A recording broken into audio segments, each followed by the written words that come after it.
sayyidina Muhammadin wa ala alihi wa sahbihi ajma'in. Untuk mempersingkat waktu dulur-dulur karena waktunya sudah habis.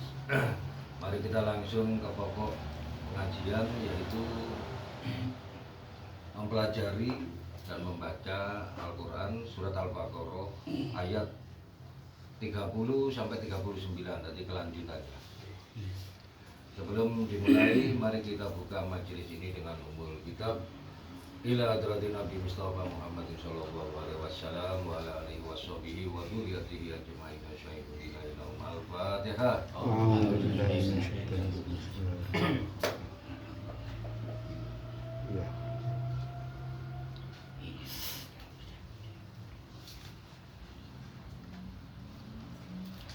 Al-Baqarah ayat 30 sampai 39, jadi yang membaca terjemahnya langsung siap saja, tidak usah nunggu-nunggu. A'udzu billahi minasyaitonir rajim. Bismillahirrahmanirrahim.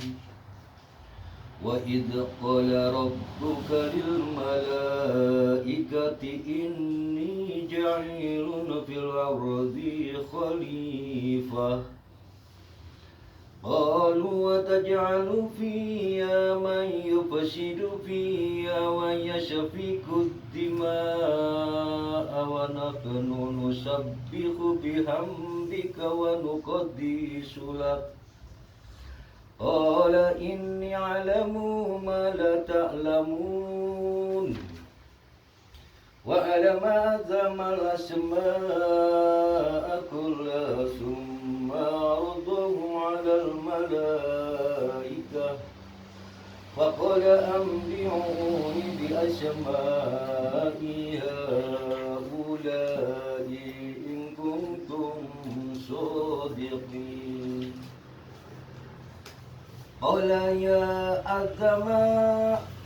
ya Adamu anbi'uhum bi asma'ihim. Falamma anba'ahum bi asma'ihim qala alam aqul lakum inni a'lamu ghaibas samawati wal ardh wa a'lamu ma tubduna wa ma kuntum taktumun. Wa idh qulna lil malaikati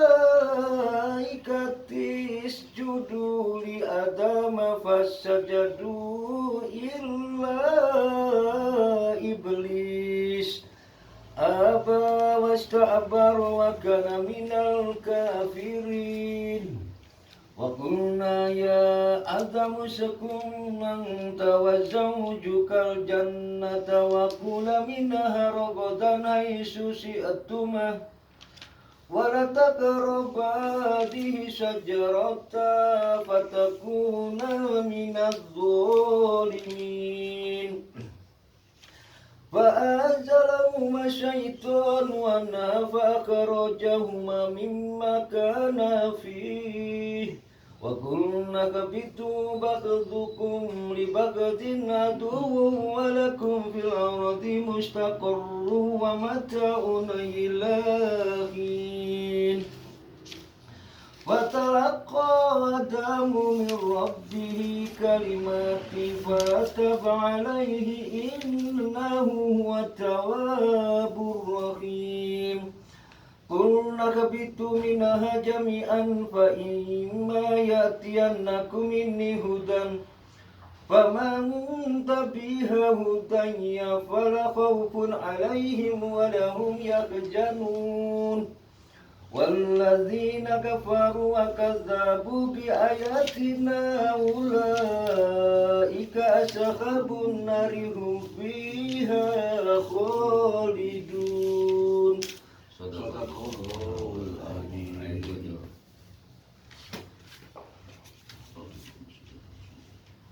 Dan ingatlah ketika Tuhanmu berfirman kepada malaikat, Aku hendak menjadikan khalifah di bumi. Mereka berkata, apakah engkau hendak menjadikan orang yang merusak dan menumpahkan darah di sana? Sedangkan kami bertasbih memujimu dan kami menyucikan namamu. Dia berfirman, sungguh aku mengetahui apa yang tidak kamu ketahui. Ya. Ketawa. Idza qala rabbuka lil malaikati inni ja'ilun, dan ingatlah hai Muhammad, fil ardi khalifah, ketika Tuhanmu berfirman kepada para malaikat, sesungguhnya aku hendak menjadikan seorang khalifah di muka bumi yang akan mewakili aku, kata Allah, dalam melaksanakan hukum-hukum atau peraturan-peraturanku padanya, yaitu Adam. Qalu ataj'alu fiha may yufsidu fiha. Kata mereka, kenapa? Kata mereka itu, kata malaikat, kenapa hendak engkau jadikan di bumi itu orang yang akan membuat kerusakan padanya, yakni dengan berbuat maksiat, wa yasfiku dima, dan menumpahkan darah, mengalirkan darah dengan jalan pembunuhan sebagaimana dilakukan oleh bangsa jin yang juga mendiami bumi. Tatkala mereka berbuat kerusakan, Allah mengirim malaikat kepada mereka, maka dibuanglah mereka ke pulau-pulau dan ke gunung-gunung. Jadi sebelum Allah menciptakan Adam, jin-jin itu juga sudah diciptakan, ditaruh di bumi. Nah, mereka banyak berbuat kerusakan, maka Allah mengutus malaikat jin-jin yang di bumi tadi dibuang ke gunung-gunung, ke laut-laut, nang barongan-barongan, pokoknya gak ada rusuh-rusuh gitu. Itu sudah ada sebelum Allah menciptakan Adam. Ya. Nah, tapi ratunya, iblis ratunya itu ada di surga. Iblis itu golongan jin nenek moyangnya, sebagaimana Adam nenek moyangnya manusia. Iblis nenek moyangnya jin, ya, nenek moyangnya. Jadi sebelum manusia diciptakan, jin ya sudah ada, cuman membuat kerusakan. Lah dikira oleh para malaikat Allah ini menciptakan manusia nanti tidak ubahnya kayak jin membuat kerusakan saja gitu. Wa nahnu nusabbihu, padahal kami selalu bertasbih, kata malaikat. Ya, bihamdika, dengan memujimu. Maha suci Allah dan aku memujinya. Wa nuqaddisulat, dan mensucikanmu. Nah, terus kata ini a'lamu ma la ta'lamun. Allah berfirman, ini a'lamu, sesungguhnya aku mengetahui malaikat apa yang tidak kamu ketahui tentang masalah atau kepentingan mengenai pengangkatan Adam, dan bahwa di antara anak cucunya ada yang taat dan ada pula yang durhaka, hingga terbukti dan tampaklah keadilan di antara mereka. Jawab mereka, Tuhan tidak pernah menciptakan makhluk yang lebih mulia dan lebih tahu dari kami, karena kami lebih dulu dan melihat apa yang tidak dilihatnya. Maka Allah Ta'ala pun menciptakan Adam dari tanah atau lapisan bumi dengan jalan mengambil dari setiap corak atau warnanya barang segenggam. Jadi malaikat itu dulu diperintahkan oleh Allah untuk turun ke bumi mengambil 7 macam tanah. Tanah hitam, merah, kuning, ada 7 macam. Disuruh ngambil malaikat, lalu dihadapkan di hadapan Tuhan. Kata Allah, buatlah seperti kamu, gayo patung seperti kamu. Lalu terjadilah Adam, tapi belum ada nyawanya. Nah, maka tatkala Allah pun menciptakan Adam dari tanah atau lapisan bumi dengan jalan mengambil dari setiap corak atau warnanya, lalu diaduknya dengan bermacam-macam jenis air, lalu dibentuk dan ditiupkannya padanya roh hingga menjadi makhluk yang dapat merasa. Setelah tadinya ia barang baku dan tidak bernyawa. Enggak satunya. Dan dia ajarkan kepada Adam nama-nama atau benda semuanya. Kemudian dia memperlihatkan kepada para malaikat seraya berfirman, sebutkan kepadaku nama-nama semua benda ini jika kamu yang benar. Nah, karena kenapa kok Allah mengajari kepada Adam ilmu atau nama-nama ilmu? Karena waktu itu awal disanggah oleh malaikat, kenapa engkau menciptakan manusia yang hanya membuat pertumpahan darah? Lah di sini dibuktikan wa alama adamal asma'i, dan diajarkannya kepada Adam nama-nama, maksudnya nama-nama benda, kullaha, kesemuanya, sampai-sampai pada hal-hal yang kecil-kecil, dengan memasukkan ke dalam kolbunya pengetahuan tentang benda-benda itu. Jadi Allah mengajarkan Adam itu bukan seperti kita gini. Karena di sini keterangannya Allah langsung memasukkan ke dalam kolbu hati. Sebagaimana Nabi Muhammad pun tidak bisa baca tulis tapi bisa paham Quran. Ya, di ayatnya kan jelas. Sesungguhnya kitab Al-Quran ini dibawa turun oleh Ar-Ruh Al-Amin Jibril. Lalu dimasukkan ke dalam hatimu Muhammad, gitu ya. Jadi gitu ya caranya. Makanya namanya wahyu itu tidak bersuara, tidak berkata-kata. Lah seperti apa? Nabi Muhammad sendiri ditanya wahyu seperti apa? Seperti gemerincingnya lonceng. Tapi kan gak bisa jelas no gitu. Lah artinya wahyu tadi begitu sudah dimasukkan dalam kolbu, Nabi Muhammad dan Adam pun bingung, aku kok iso gitu, sopo itu gitu, Pak. Nah itu apakah berlaku kepada nabi-nabi rasul saja atau mengikat kepada kaumnya kira-kira? Mengikat. Nah, kalau kaum bukan wahyu tapi ilham. Ya. Jadi seperti itu ya. Nah, terus summa aradduhum, kemudian dikemukakannya mereka, maksudnya benda-benda tadi yang ternyata bukan saja benda mati tetapi juga makhluk berakal. Alal malaikah, kepada para malaikat. Lalu Allah berfirman, artinya berfirman kepada malaikat untuk memojokkan malaikat yang tadinya meremehkan Adam. Ya. Apa firman-Nya Allah kepada malaikat? Faqala ambiuni, beritahukanlah kepadaku bi asma'i haula, sebutkan nama-nama mereka, hai malaikat, yakni nama-nama benda itu. In kuntum shodiqin, jika kamu memang orang yang benar. Kamu tadi kan meremehkan Adam gitu. Bahwa tidak ada yang lebih tahu daripada kamu di antara makhluk-makhluk yang kuciptakan, atau bahwa kamulah yang lebih berhak untuk menjadi khalifah. Sebagai wajah syarat ditunjukkan kalimat sebelumnya. Sajane kata Allah, sesungguhnya tidak ada di antara makhluk yang kuciptakan, atau bawalah kamu semua yang lebih berat untuk menjadi khalifah.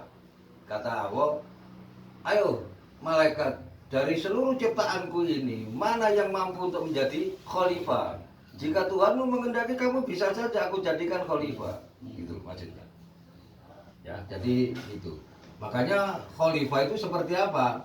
Malaikat tidak bisa, jin tidak bisa, semua ciptaannya tidak bisa, yang bisa hanya manusia. Ya. Nah begitu dihadapkan, disuruh nyebut nama-nama tadi, malaikat mampu tidak di ayat 32-nya? Mereka menjawab, Maha suci Engkau, tidak ada yang kami ketahui selain apa yang telah Engkau ajarkan kepada kami. Sungguh Engkaulah yang maha mengetahui, maha bijaksana. Bisa jawab tidak malaikat? Tidak bisa. Ya. Qalu subhanaka, jawab malaikat, maha suci Engkau, artinya tidak sepatutnya kami akan menyanggah kehendak dan rencanamu ya Allah. La ilma lana ilama alam tanah, tak ada yang kami ketahui untuk menjawab ya Allah, kecuali sekedar yang telah Engkau ajarkan kepada kami. Makanya ada keminter gitu ya. Jadi di Quran itu ada Allah ini yang manusia, kalau Allah berkehendak, Allah manusia siapa ciptaannya pun tidak bisa menyanggah, tidak bisa ikut mencampuri. Contohnya apa? Banyak kan. Jadi kalau Allah berkehendak, yang manusia tidak ikut campur seperti apa? Kelahiran. Kamu apakah bisa manusia meminta laki perempuan? Tidak bisa. Ya. Saya minta anak perempuan ya Allah yang cantik, yang putih mulus. Bisa tidak manusia pesan gitu? Tidak bisa. Nah, ada kalanya Allah juga mempunyai suatu kehendak, tapi kehendak itu juga diberi kebebasan kepada manusia. Jadi ada mana wilayah batasnya Allah kalau sudah manusia tidak mempunyai kuasa, tetapi manusia juga diberi kebebasan juga. Itu artinya kodrat irodatnya Allah tidak mutlak milik Allah, tetapi manusia juga bisa menggunakan kodrat irodatnya. Lah cuman batasnya harus tahu gitu loh ya. Batas-batasnya. Nah, ternyata di sini malaikat tidak mampu, tak ada yang kami ketahui. Al-ilma al-alimul hakim, yang maha tahu, maha bijaksana, hingga tidak seorang pun yang lepas dari pengetahuan serta hikmah kebijaksanaanmu. Jadi malaikat tidak bisa jawab. Ternyata kalah ilmu. Nah, terus tiga. Dia Allah berfirman, wahai Adam, beritahukanlah kepada mereka nama-nama itu. Setelah dia atau Adam menyebutkan nama-namanya, dia berfirman, bukankah telah aku katakan kepadamu bahwa aku mengetahui rahasia di langit dan di bumi, Ya. dan aku mengetahui apa yang kamu nyatakan dan apa yang kamu sembunyikan. Ya. Tadi setelah Allah berbicara kepada malaikat, hai malaikat, sebutkanlah nama-nama benda ini. Jama malaikat maha suci ya Allah, tidak ada pengetahuan bagi kami kecuali yang telah engkau ajarkan. Lah setelah itu ditawarkan kepada Adam. Qala, Allah berfirman, ya Adamu ambiuhum, hai Adam, beritahukanlah kepada malaikat, maksudnya malaikat, bi asmaihim, nama-nama mereka, yaitu nama-nama benda itu. Maka disebutkannya satu persatu menurut nama masing-masing berikut hikmah yang diciptakan oleh Allah. Falama amba'ahum bi asmaihim, maka setelah diberitahukannya kepada mereka nama-nama benda itu, qala, Allah berfirman kepada mereka guna untuk mencela mereka. Alam akulakum ini, bukankah sudah kukatakan hai malaikat kepada kamu, ya, ini a'lamu ghaibas samawati wal ard, aku mengetahui rahasia langit dan rahasia bumi, kata Allah bilang kepada malaikat. Wa a'lamu ma tubdun, dan mengetahui apa yang kamu lahirkan, yang kamu ucapkan, wa ma kuntum taktumun, dan apa yang kamu sembunyikan, ya, yaitu ucapan yang kamu sembunyikan. Monggo lanjut. Dan ingatlah ketika kami berfirman kepada para malaikat, sujudlah kamu kepada Adam, maka mereka pun sujud kecuali iblis. Ya. Nah, di ayat 34 ini penciptaan Adam, Allah hanya melibatkan malaikat, tidak melibatkan jin atau iblis. Nah, karena sebelum Adam, iblis orang yang tunduk patuh dan taat kepada Allah. Nah, mesti ngikut saja. Nah, setelah itu dipertemukan malaikat, Adam dan iblis. Ya. Idza qulna lil malaikati sujudi lil adama, dan ketika kami berfirman kepada para malaikat, sujudlah kalian kepada Adam. Maksud sujud di sini sebagai penghormatan dengan cara membungkukkan badan, ya, bukan sujud menyembah. Paham? Lalu sujud malaikat, fasajadu. Nah, terus fasajadu ila iblis, mereka pun sujud kecuali iblis, yakni nenek moyang bangsa jin yang ada di antara para malaikat. Aba, ia enggan, hendak sujud enggan, wastakbaro, dan menyombongkan diri dengan menyatakan bahwa ia lebih mulia daripada Adam. Wa kana minal kafirin, dan iblis termasuk golongan orang-orang kafir dalam ilmunya Allah. Tidak mau iblis. Ayo lanjut. Ia menolak dan menyombongkan diri dari yang termasuk golongan yang kafir. 35 langsung, Pak. Iya 35. Dan kami berfirman, wahai Adam, tinggallah engkau dan istrimu di dalam surga, dan makanlah dengan nikmat berbagai makanan yang ada di sana sesukamu. Tetapi janganlah kamu dekati pohon ini, nanti kamu termasuk orang yang zalim. Ya. Jadi setelah iblis tidak mau sujud, iblis diusir oleh Allah keluar dari surga. Nah setelah itu Allah berfirman kepada Nabi Adam, wa qulna ya Adam uskun anta Dan kami berfirman, hai Adam, diamlah kamu, yakni kamu sendiri. Kamu yang kedua berfungsi. Setelah itu, waktu itu Adam sendiri. Begitu Adam ditempatkan di surga, Allah menciptakan Hawa dari tulang bengkok belakang Adam. Jadi istri itu, perempuan itu diciptakan dari tulang rusuk belakang kaum laki-laki. Nah, akhirnya di surga tadi jadi berdua, gitu ya. Adam dan Hawa sebagai penguat. Lah, wazaujuka bersama istrimu, yakni Hawa yang diciptakan dari tulang rusuk Adam yang sebelah kiri. Ya, al jannata wa kula minha, dalam surga ini dan makanlah di antara makanannya. Rogodan, dan yang banyak dan tidak dilarang, hai susitum, dan di mana saja kamu sukai. Wala taqarraba hadhihi sajaroh, tetapi janganlah kamu dekati pohon ini, pohon anggur atau batang gandum ini atau lain-lainnya. Maksudnya jangan memakan buahnya. Fatakuna minadzolimin, yang sampai hingga kamu menjadi orang-orang yang zalim. Maka artinya begini, kenapa kok Adam tadi kok makan? Padahal kan Adam sudah dipesan oleh Allah. Kenapa kok memakannya? Sebabnya apa? Coba surat 20 ayat 115.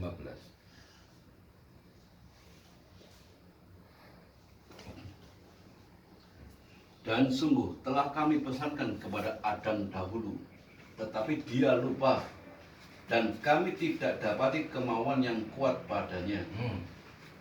Kata Allah apa? Adam itu laleh karena tidak mempunyai kemauan yang kuat. Nah, padahal sudah dipesankan oleh Allah. Pesannya apa? Surat 2 ayat 35. Pesannya apa kepada Allah, kepada Adam? Pesannya Allah kepada Adam. Dan kami berfirman, wahai Adam, tinggallah engkau dan istrimu di dalam surga, dan makanlah dengan nikmat berbagai makanan yang ada di sana sesukamu. Tetapi janganlah kamu dekati pohon ini, nanti kamu termasuk orang yang zalim. Pesannya apa? Jangan dekati. Jangan.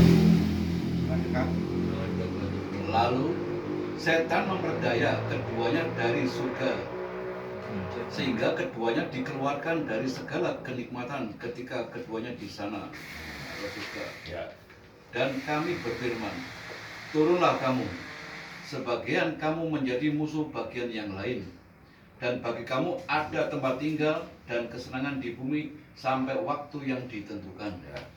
Ayo lanjut ayat ini. Jadi melanggar pesannya, ya. Kalau melanggar pesannya, karena yang kenapa kok yang copot, yang tanggal pakaiannya? Pakaiannya itu copot menjadi aib, paham? Jadi manusia itu aibnya di pakaian, bukan pakaian baju gini. Pakaian baju, pakaian yang paling terbaik apa? Takwa. Surat 7 ayat 26. Jadi manusia kalau tidak bertakwa aib, paham? Wahai anak cucu Adam, sesungguhnya kami telah menyediakan pakaian untuk menutupi auratmu dan untuk perhiasan bagimu. Tetapi pakaian takwa itulah yang paling terbaik. Nah, jadi panjenengan hanya pakaian aurat, ketok, ya itu sih hanya kamu aibnya nang manusia saja, paham? Pakaian perhiasan, wedok emas, terus laki gamis, wedok kerudung. Kalau Anda itu semua tertanggal, Anda hanya malu di manusia. Tapi kalau sudah takwa, Semua juga malu. ya, tidak bertakwa, ketiga-tiganya di hadapan manusia rendah, di hadapan Allah rendah. Karena Anda tidak mau memakai pakaian takwa gitu. Jadi seperti itu, makanya pentingnya itu. Monggo 36.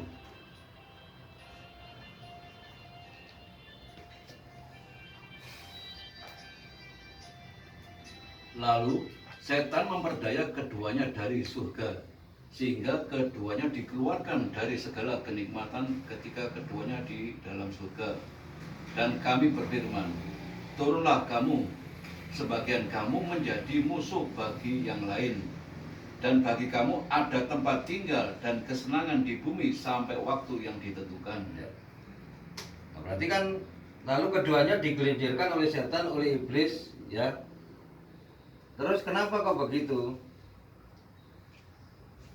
Cara menggelincirnya iblis dengan seperti apa? Coba surat 20 ayat 120.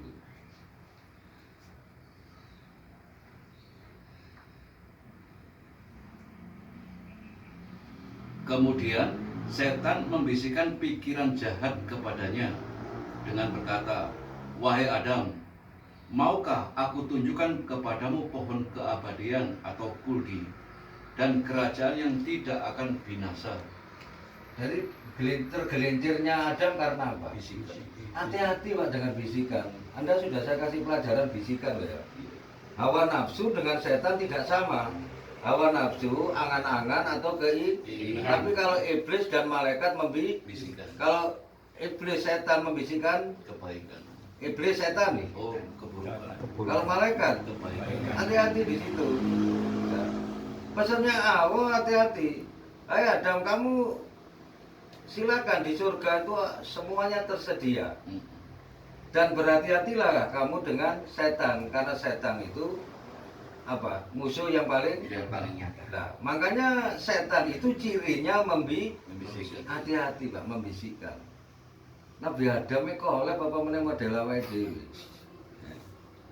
Ya, surat 7 ayat 20.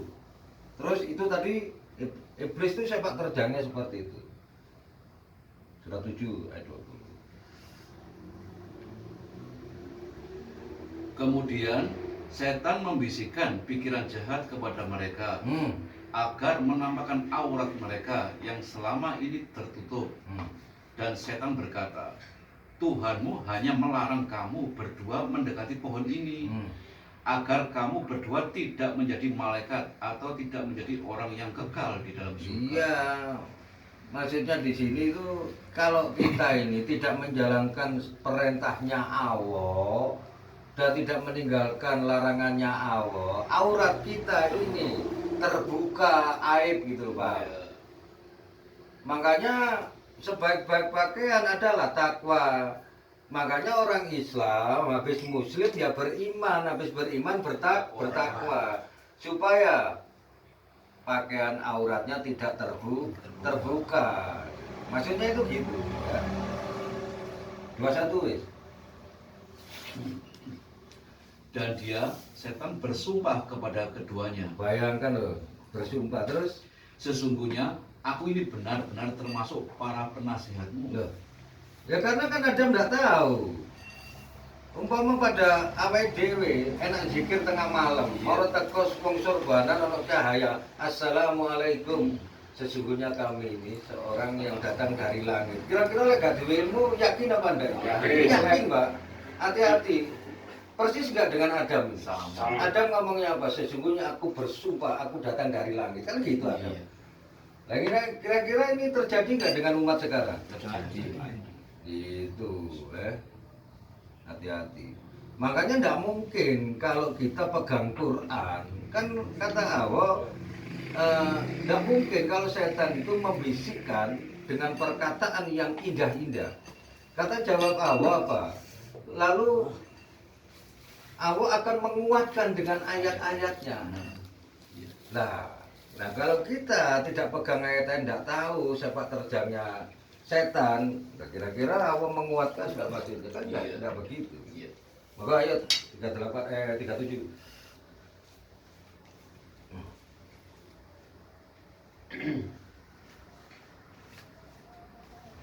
Kemudian ada tadi gantian gitu ada patah tidak, yang lainnya siap 37, 38, jangan satu orang kasihan gitu loh.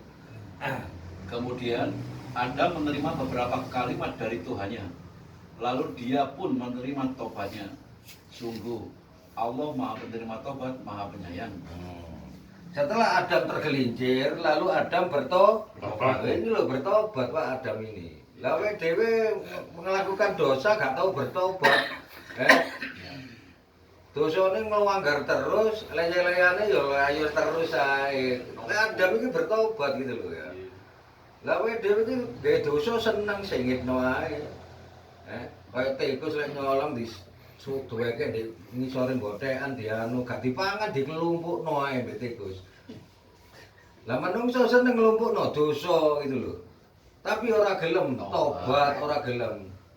Nggih dosane kendel, tobat kisose ora kendel. Dadi salate rajin, hajine rajin, tapi kepengin mlebu surga. Lah iki lek repot ta dosane iki. Berbuat dosanya terus tapi tidak pernah dikafarot, didenda gitu. Kan kita ini kalau melanggar lalu lintas di jalan kira-kira didenda enggak? Didenda. Apalagi urusan pelanggaran dengan Allah gitu. Jadi bertobat tidak bisa Pak, hanya dengan sholat tobat, terus dengan baca istighfar tidak bisa. Ya administrasinya ya diberesno. Lah teknik bertobat ada di surat 9 ayat 102 sampai 100 itu kan sudah ada pelajarannya itu. Kemudian Adam menerima beberapa kalimat dari Tuhannya. Bagaimana caranya Adam menerima? Padahal Adam ini berdoa, paham? Rabbana dzalamna anfusana wa ilam taghfir lana wa tarhamna lanakunanna. Itu dari mana Adam itu?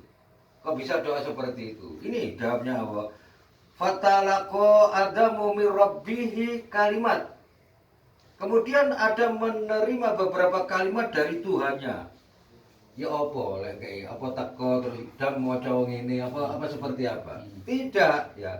Yakni dengan diilhamkannya kepada Adam, kepadanya diilhami. Paham?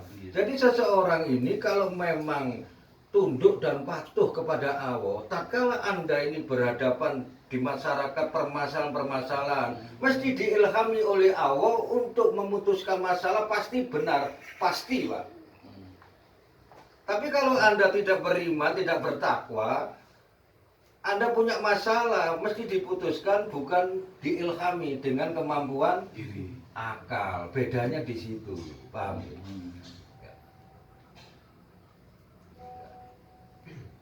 Ayo kita ini, dan ilham tidak bisa diciptakan gitu ya. Nah, jadi jangan heran kalau ada orang tidak nuntut ilmu, tidak ada guru, tetapi dia bisa ngurek Quran. Dari mana itu? Anda pernah lihat enggak anak 7 tahun, 8 tahun, Quran 30 juz hafal? Pernah lihat enggak? Terus gurunya siapa itu? Ayo. Lemong Abdul Qadir Jailani 25 tahun baru paham Quran. Lah terus anak 7, 8 tahun terus 30 juz itu hafal, ditakoni ayatnya sak suratnya gak geser, Pak. Pernah lihat enggak di YouTube itu? Pernah. Baru aja. Pak, Luqmanul Hakim itu enggak punya guru. Jadi kalau ada orang itu menuntut ilmu tanpa ada gurunya, gurunya setan. Terus gimana menurut Anda? Dan Nabi Adam ini gurunya siapa? Nabi Muhammad gurunya siapa? Luqmanul Hakim gurunya siapa? Anak yang 7-8 tahun, anak mana itu Pak Jago? Dari Jakarta. Dari Jakarta. Bayangkan dites oleh ulama-ulama, diolah alik suratnya, alik surat tahu Pak. Itu guru ini sopo? Adela itu. Masuk akal enggak? Akbar. Enggak masuk akal. Nah terus apa itu? Setan berarti guru nih. Apa iya? Nah nanti gitu ya, makanya gitu ya. Ibunya Musa itu kebingungan tatkala Musa masih bayi. Karena di zaman Fir'aun, kalau ada anak bayi laki-laki dibunuh, ibunya Musa ketakutan.